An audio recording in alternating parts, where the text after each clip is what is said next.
What happens when a world number 29 player sells out Hard Rock Stadium faster than the number 1 seed? And what if the real story is not just about tennis, but about 110 million fans rewriting the rules of who gets to be a superstar? Alex Eala just turned the Miami Open into the most chaotic tennis event of 2026. And trust me, what happened next has locker rooms buzzing and tournament organizers scrambling for damage control. Stick around, because the backlash from established stars is about to get messy. Quick favor, if you are loving this tennis content, hit that subscribe button. Over 92% of viewers have not subscribed yet. It costs nothing, takes a second, and means the world to us. Thanks if you did. Now back to the Eala phenomenon. Picture this: Miami Open organizers staring at their computer screens in absolute disbelief as their ticketing website crashes. Not during a Swiatek match, not for Sabalenka, but for a 20-year-old from Quezon City, Philippines, ranked 29th in the world.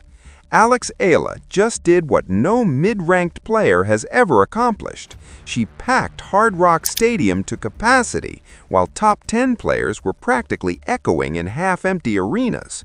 The internet dubbed it the Eala coronation, and honestly, that might be underselling it. Imagine being a tournament director who spent months promoting your top seeds, only to watch a Filipino newcomer commandeer your entire event. The Pinay Army, all 110 million strong globally, descended on Miami like a tidal wave. They did not just buy tickets, they obliterated records. When Eala's second-round match went on sale, the website buckled under traffic that exceeded Super Bowl levels. Yeah, you heard that right. A second-round WTA match generated Super Bowl hype. Meanwhile, established stars were playing to crowds that looked like Tuesday morning practice sessions. But here's where it gets really juicy. While Eala was drawing standing-room-only audiences, some top 10 players were glancing at their matches with maybe a few hundred spectators scattered across thousands of seats. The contrast was not just noticeable, it was humiliating. Twitter erupted with side-by-side photos. One side showed Eala's match, packed stands, deafening roars, fans waving Philippine flags like it was a Davis Cup final. The other side showed a top 5 seed playing in what looked like a high school gym during exam week. Ouch. Tournament officials were caught completely off guard. They had scheduled Eala on court 5, assuming her ranking meant modest interest. Wrong. So spectacularly wrong. By the time they realized their mistake, fans were lining up 6 hours before her match, camping outside gates, treating it like concert tickets for Beyoncé. One fan told reporters, "I flew from Manila for this. I don't care if she's ranked 500, she's our champion." That's the kind of loyalty that cannot be manufactured with sponsorship deals or Instagram posts. So what makes Alex Eala the center of this tennis earthquake? Let's rewind. This is not some overnight Cinderella story cooked up by social media algorithms. Eala has been building to this moment with the kind of grit that makes Rocky Balboa look like he takes casual jogs. She trained at the Rafa Nadal Academy in Spain, grinding through sessions that would break most college athletes. We're talking 5-hour days, relentless footwork drills, mental conditioning that turns pressure into fuel. Her coaches describe her as someone who treats practice matches like Grand Slam finals. And then came the breakthrough that announced her arrival. 2025, Eala faced then world number 2 Iga Swiatek. Not just faced her, dominated her. It wasn't a fluke, it was a statement. Eala dismantled one of the game's most formidable players with baseline precision that left commentators speechless. She hit angles Swiatek couldn't read, defended like her life depended on it, and closed out the match with the composure of a 10-year veteran. The tennis world blinked. Wait, who is this kid? But Eala was just warming up. At Indian Wells, she stormed into the round of 16, taking down seeded opponents with a style that blends raw power and tactical intelligence. Her forehand is a weapon. Her movement covers the court like she has GPS tracking every ball. And her mental game? That's where she separates herself. In tight moments, when other young players crumble, Eala tightens her focus. She thrives in chaos. Coaches call it ice water in her veins. Opponents call it terrifying. Now back to Miami, where the Eala effect is causing full-scale disruption. Tournament organizers had to emergency reschedule her matches to larger courts, bumping other players off prime slots. And let me tell you, that did not sit well in the locker room. Imagine being ranked in the top 10, expecting your usual center court placement, only to get shuffled because a world number 29 is drawing crowds you could only dream of. The resentment is real, and it's simmering. One unnamed top seed reportedly complained to officials, saying it was unfair that ranking no longer determined court assignments. Fair point, except the tournament sold out because of Eala, not because of traditional star power. It's like complaining that the opening act is getting bigger applause than the headliner. Maybe the issue is not the opening act. Maybe the issue is the headliner forgot how to connect with fans. Social media became a battleground. Some fans defended the traditional hierarchy, arguing that top players earned their spots through years of consistency.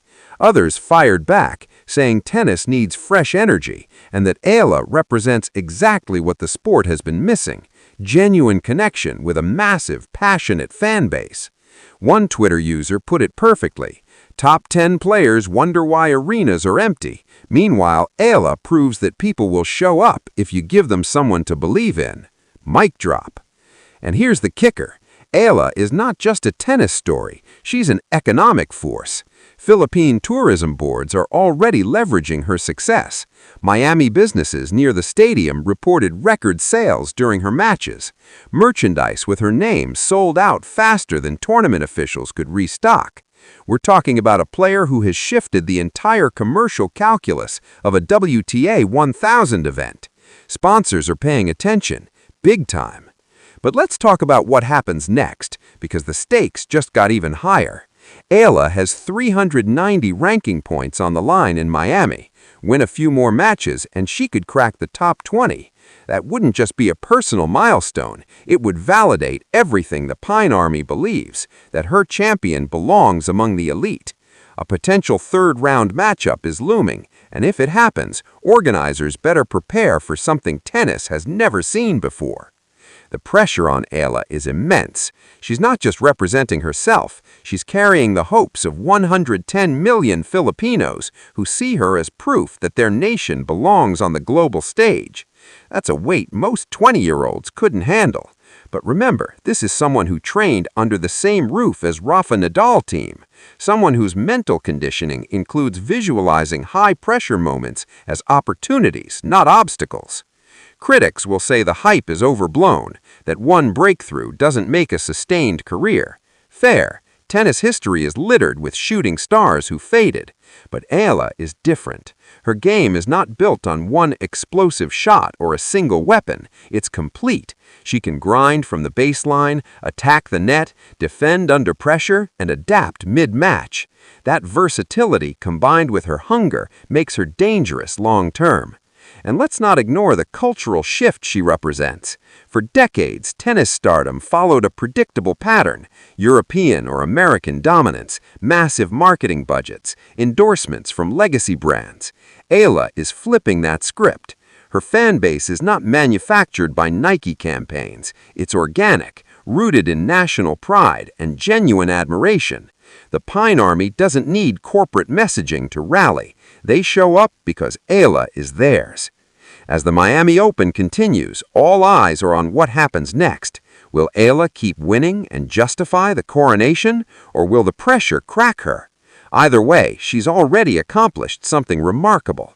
She reminded the tennis world that rankings and seedings don't determine who captures hearts. Authenticity does, resilience does, and when you combine those with elite talent, you get something unstoppable. So here we are. Alex Eala has turned Miami into her personal coming-out party, leaving tournament organizers scrambling, established stars fuming, and 110 million fans chanting her name. Whether she wins the title or not, one thing is clear: tennis just got a wake-up call. The old rules about star power no longer apply. The future belongs to those who can connect, compete, and deliver when the spotlight burns brightest. And right now, that future looks a lot like a 20-year-old from the Philippines holding a racket and refusing to back down.